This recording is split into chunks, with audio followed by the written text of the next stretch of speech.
क्या ईश्वर की प्राप्ति के लिए कर्म का त्यागना युक्त है? क्या कर्म का त्याग किया जा सकता है? इन सब प्रश्नों का हृदय से जब ज्वार भाटा उठता है तब जिज्ञासा की शुरुआत होती है। अथा तो ब्रह्म जिज्ञासा। मोक्ष की इच्छा ही सर्वश्रेष्ठ मुमुक्षु का लक्षण होता है। मुमुक्षु के लक्षण को ही महापुरुष सर्वमान्य समझते हैं। जीव का कल्याण किसमें है? जन्म और मृत्यु, सुख और दुख का अंत क्या होगा भी या नहीं, इन सब प्रश्नों के ज्वार भाटे जब अंदर से उठने लगते हैं उसी को जिज्ञासा कहते हैं। यदि आपके हृदय में ऐसी जिज्ञासा उठ रही है तो आपका प्रथम चरण प्रारंभ हो चुका है। साधना का प्रथम आयाम, साधना का परम सोपान प्रारंभ हो चुका है। और जब यह सोपान प्रारंभ हो जाता है बस वही समय होता है जीव के कल्याण का। अतः जीव को स्वयं में इस तरह के प्रश्न अवश्य करते रहना चाहिए। भगवान श्री कृष्ण कहीं दूर नहीं है, वह तो आत्मा रूप से अंतर बाहर विराजमान है। जब कोई पुरुष मुमुक्षा की कामना से आगे बढ़ता है उसी क्षण सद्गुरु भगवान श्री कृष्ण उसकी उंगली थाम लेते हैं और चल पड़ते हैं उसके साथ। विश्वास होना चाहिए ईश्वर के प्रति, आस्था होनी चाहिए। ईश्वर के प्रति ही नहीं, अपने समस्त अग्रजों, संतों, महापुरुषों के प्रति जिसके अंदर श्रद्धा और आस्था है, यह मुमुक्षा की अभिलाषा उसी में जागृत होती है। अतएव मुमुक्षा की अभिलाषा जागृत होते ही मनुष्य को चाहिए कि साधु संग करे, महापुरुष का संग करे। महापुरुष कहाँ ढूंढने जाएं? तो प्रश्न का उत्तर यह है कि वो महापुरुष भगवान श्री कृष्ण सर्वव्यापी जगत नियंता जगत स्वरूप में विद्यमान होने के कारण कहीं ना कहीं सद्गुरु रूप से प्रकट अवश्य हो जाएंगे। ऐसा विश्वास करके चल पड़ो साधना मार्ग पर, ध्यान मार्ग पर। इस मार्ग में कोई पगडंडी नहीं है, कोई सड़क नहीं है, कोई रेल की लाइन नहीं है। ये लाइन सिर्फ अंदर ही है। अंतःकरण के इस पथ पर चलने वाले को कुछ दुविधाएं भी हो सकती हैं और उन दुविधाओं का शमन, निराकरण जब होना शुरू होता है तो एक एक पोल खुलने लगती है और तब मानस जागृत हो उठता है। इसी अवस्था को साधक कहते हैं। और यह साधक जब प्रारंभ करता है सद्गुरु का साथ लेकर के उस पथ की यात्रा जिस पे दुख नहीं है, भय नाशन, दुर्मति हरण, कली में प्रभु को नाम, निश दिन नानक जो भजे, सफल हो ये सब काम। अतः प्रारंभिक चरण है और प्रारंभिक चरण में सावधानी की भी जरूरत होती है। कोई तुम्हारी जिज्ञासा को किसी तरफ हिला ना दे, गिरा ना दे, अस्थिर न कर दे। अतः हर जगह पर अपनी जिज्ञासा को मत कहना, सिर्फ एकांत में बैठ करके जिस जगह पर शीतल मंद सुगंध बयार हो, मन की अनुकूलता हो, वहाँ पर कुशासन, कंबल, कोमल वस्त्र बिछा करके बैठ जाए। गीता जी में लिखा है, आसन अधिक ऊंचा नहीं होना चाहिए, क्योंकि शरीर को हिलने डुलने का भय होता है। आसन अधिक नीचा नहीं होना चाहिए, क्योंकि भूमि का स्पर्श होने से साधक मन में अवरोध पैदा होगा। अतः इतना अधिक नीचा आसन ना हो और इतना अधिक ऊंचा ना हो। तदुपरांत श्रीमद् भगवद गीता के अनुसार इस तरह से बैठना चाहिए और इस तरह से साधना का प्रारंभ करना चाहिए।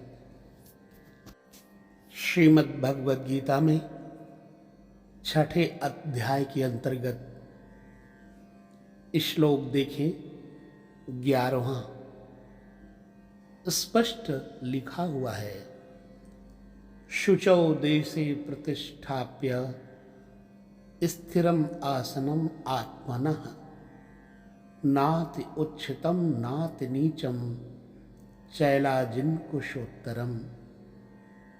अर्थात शुद्ध भूमि में कुश, मृग छाल अथवा इससे भी उत्तरोत्तर रेशमी, ऊनी वस्त्र, तख्त इत्यादि कुछ भी बिछाकर अपने आसन को न अति ऊंचा और न अति नीचा स्थिर स्थापित करे। शुद्ध भूमि का तात्पर्य उसे झाड़ने, बुहारने, सफाई करने से है। जमीन पर कुछ बिछा लेना चाहिए, चाहे मृगछाल हो या चटाई अथवा कोई भी वस्त्र, तख्त जो भी उपलब्ध हो। बस ध्यान रहे, आसन हिलने डुलने वाला नहीं होना चाहिए। ना जमीन से बहुत ऊंचा हो और ना एकदम नीचा। ऐसा हमारे श्रीमद् भगवद गीता के बहुत अच्छे लेखक, प्रकाशक, अद्भुत संत श्री अड़गड़ानंद जी महाराज यथार्थ गीता में अपने कुछ अनुभव बताते हैं। पूज्य महाराज जी लगभग 5 इंच ऊंचे आसन पर बैठते थे। एक बार भाविकों ने लगभग 1 फीट ऊंचा संगमरमर का एक तख्त मंगा दिया। महाराज जी एक दिन तो बैठे, फिर बोले, नहीं हो, बहुत ऊंचा हो गया, ऊंचे नहीं बैठे के चाहिए।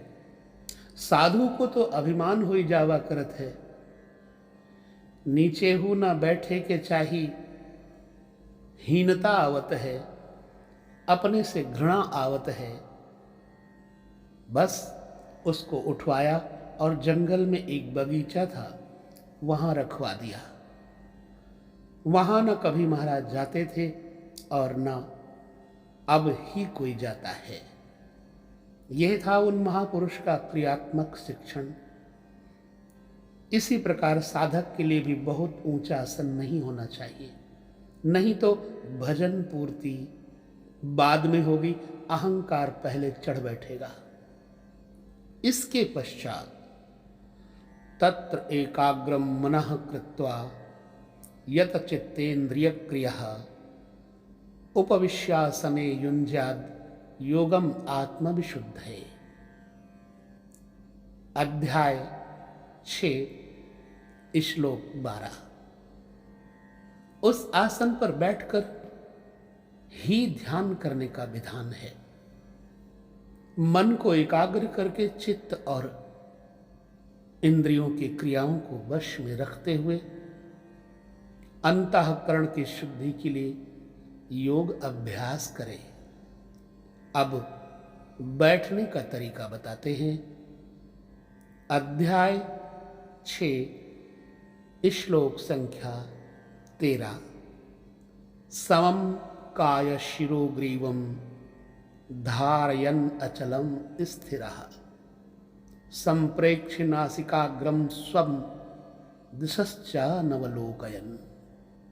अर्थात शरीर, गर्दन और सिर को सीधा अचल स्थिर करके जैसे कोई पटरी खड़ी कर दी गई हो, इस प्रकार सीधा दृढ़ होकर के बैठ जाए एवं अपनी नासिका के अग्रभाग को देखकर, नासिका की नोक देखते रहने का निर्देश नहीं है, बल्कि सीधे बैठने पर नाक के सामने जहां दृष्टि पड़ती है वहां दृष्टि रहे, अर्थात दाहिने बाएं देखते रहने की चंचलता न रहे। अन्य दिशाओं को न देखता हुआ स्थिर होकर बैठे और प्रशांतात्मा विगतर्भीर ब्रह्मचारी व्रते स्थितः मनः संयम में मच्चित्तो युक्त आसीत मत्परः। ब्रह्मचर्य व्रत में स्थित होकर के प्राय लोग कहते कि जननेन्द्रिय का संयम ब्रह्मचर्य है, किंतु महापुरुषों की अनुभूति है कि मन से विषयों का स्मरण करके, आंखों से वैसे दृश्य देखकर, त्वचा से स्पर्श कर, कानों से विषय उत्तेजक शब्द सुनकर जननेन्द्रिय संयम संभव नहीं है। अगर कोई ऐसा दृश्य देखता है तो उसको स्वयं में नियंत्रण नहीं हो पाता, इसलिए किसी विषय का चिंतन न होने पाए। ब्रह्मचारी का वास्तविक अर्थ है ब्रह्म आचरति सा ब्रह्मचारी। ब्रह्म का आचरण है नित्य नियत कर्म, यज्ञ की प्रक्रिया, जिसे करने वाले यान्ति ब्रह्म सनातनम, सनातन ब्रह्म में प्रवेश पा जाते हैं। इसे करते समय स्पर्शान कृत्वा बहिर्बाह्यान, अर्थात बाहर के स्पर्श, मन और सभी इंद्रियों के स्पर्श बाहर ही त्याग कर चित्त को ब्रह्म चिंतन में, श्वास प्रश्वास में, ध्यान में लगाना है। मन ब्रह्म में लगा है तो बाह्य स्मरण कौन करे? यदि बाह्य स्मरण होता है तो अभी मन लगा कहां? विकार शरीर में नहीं, मन की तरंगों में रहते हैं। मन ब्रह्माचरण में लगा है तो जननेन्द्रिय संयम ही नहीं, सकल इंद्रिय संयम तक स्वाभाविक हो जाता है। अतः ब्रह्म के आचरण में स्थित रहकर भय रहित और अच्छे प्रकार शांत अंतःकरण वाला मन को संयत रखते हुए मुझ में लगे हुए चित्त से युक्त मेरे परायण होकर स्थित हो। ऐसा करने का परिणाम क्या होगा? 15 श्लोक अध्याय 6। युञ्जन्नैवं सदात्मानं योगी नियतमानसः शांतिं निर्वाण परमां मत संस्थाम अधिगच्छति। इस प्रकार अपने आप को निरंतर उसी चिंतन में लगाता हुआ संयत मन वाला योगी मेरे में स्थिति रूपी पराकाष्ठा वाली शांति को प्राप्त होता है। इसलिए अपने को निरंतर कर्म में लगाएं। यहां ये प्रश्न पूर्ण प्राय है। अगले 2 श्लोकों में वे बताते हैं कि परमानंद वाली शांति के लिए शारीरिक संयम युक्त हार विहार भी आवश्यक है। ना तस्नतस्तु योगो अस्ति न च एकांत मनस्नतः न चाति स्वप्नशीलस्य जागृतो नैव च अर्जुन। अर्थात अर्जुन, यह योग न तो बहुत खाने वाले का सिद्ध होता है और न बिल्कुल ना खाने वाले का सिद्ध होता है, ना अत्यंत सोने वाले का और ना अत्यंत जागने वाले का ही सिद्ध होता है। तब सिद्ध किसका होता है? बोलते हैं युक्ताहार विहारस्य युक्त चेष्टस्य कर्मसु युक्त स्वप्नावबोधस्य योगो भवति दुःखः। दुखों का नाश करने वाला यह योग उचित आहार विहार, कर्मों में उपयुक्त चेष्टा और संतुलित शयन यानी सोना जागना, शयन जागरण करने वाले का ही पूर्ण होता है। अधिक भोजन करने से आलस्य, निद्रा और प्रमाद घेर लेंगे तो साधना नहीं होगी, और भजन छोड़ देने से इंद्रियां क्षीण हो जाएंगी, अचल स्थिर बैठने की क्षमता नहीं रहेगी।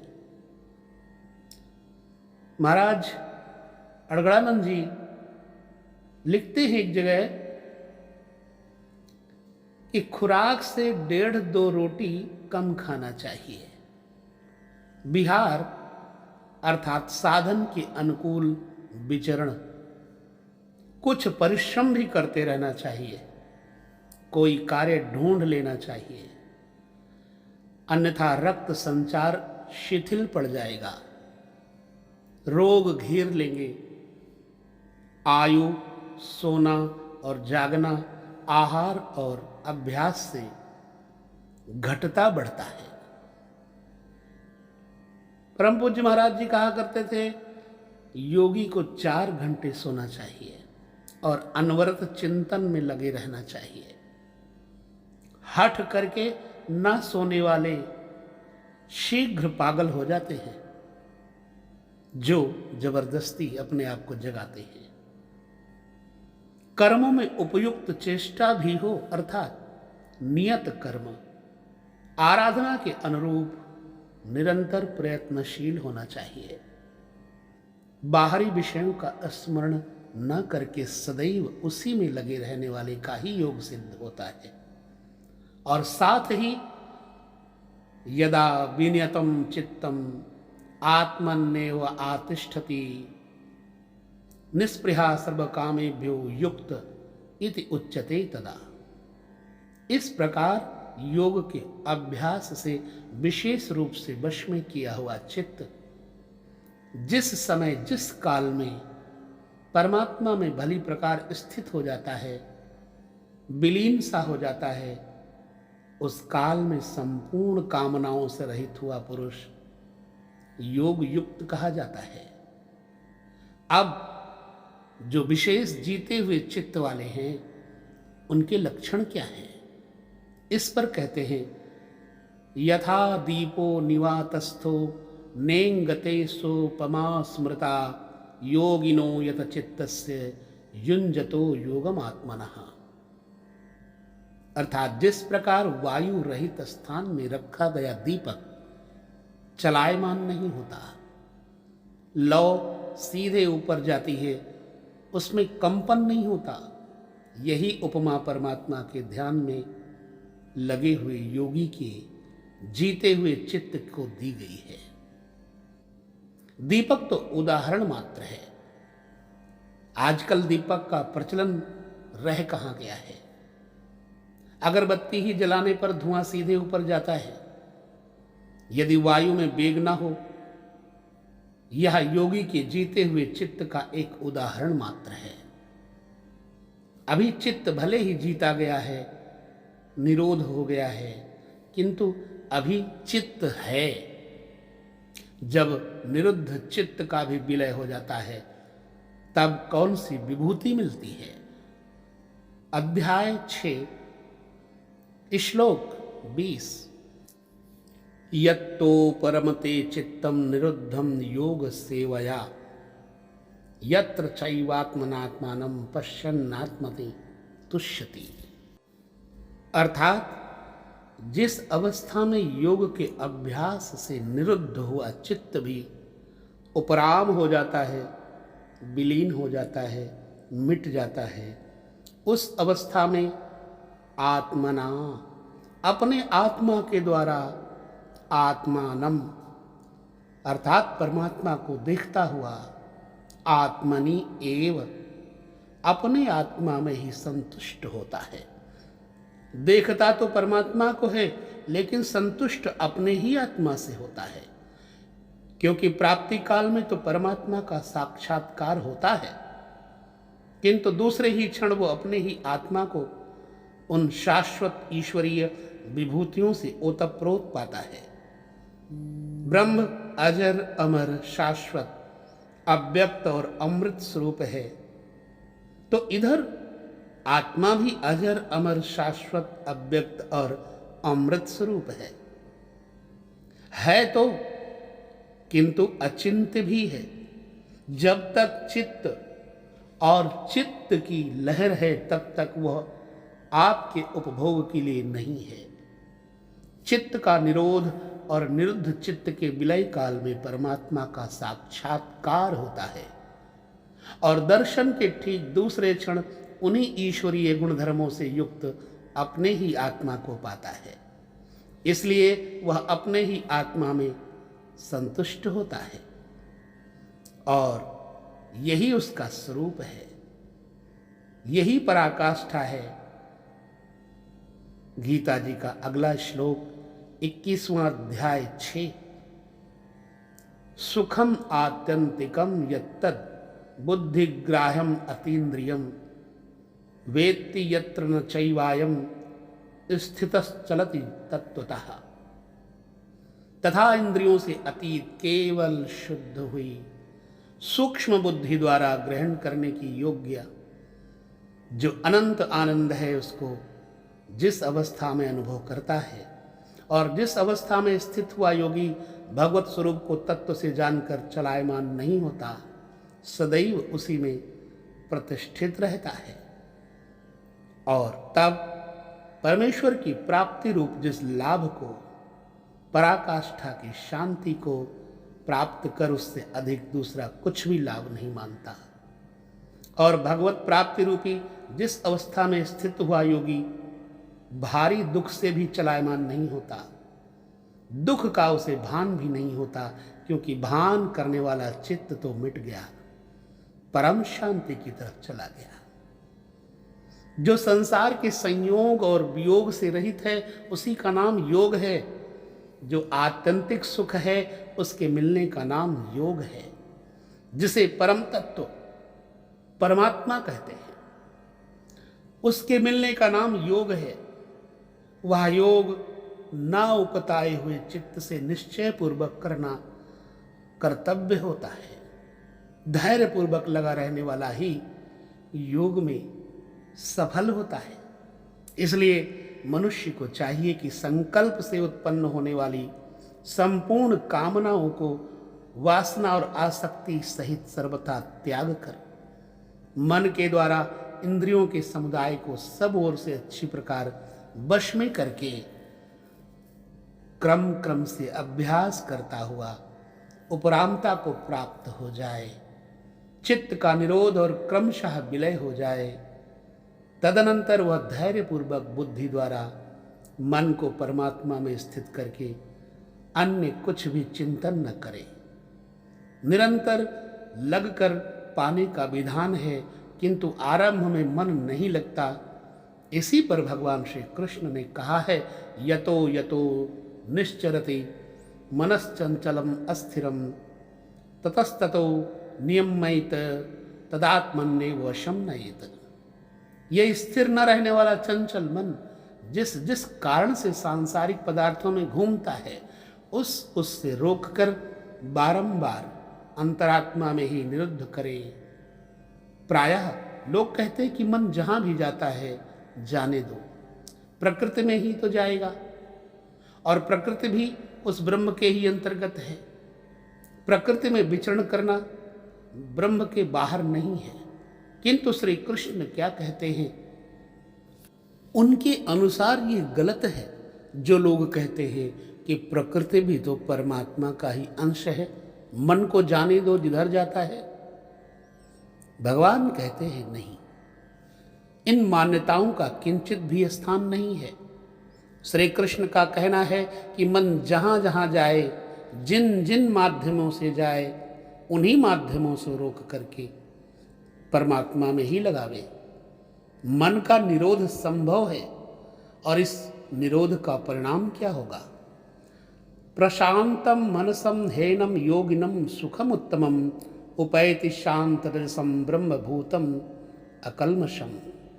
जिसका मन पूर्ण रूपेण शांत है, जो पाप से रहित है, जिसका रजोगुण शांत हो गया है, ऐसे ब्रह्म से एकीभूत योगी को सर्वोत्तम आनंद प्राप्त होता है, जिससे उत्तम कुछ भी नहीं है। इसलिए पाप रहित योगी इस प्रकार आत्मा को निरंतर उस परमात्मा में लगाता हुआ सुखपूर्वक परब्रह्म परमात्मा की प्राप्ति के अनंत आनंद की अनुभूति करता है। वह ब्रह्म संस्पर्श अर्थात ब्रह्म के स्पर्श और प्रवेश के साथ अनंत आनंद का अनुभव करता है। अतः भजन अनिवार्य है। युञ्जन्नेवं सदात्मानं योगी विगत कल्मषः सुखेन ब्रह्म संस्पर्शम अत्यंतम सुखमश्नुते।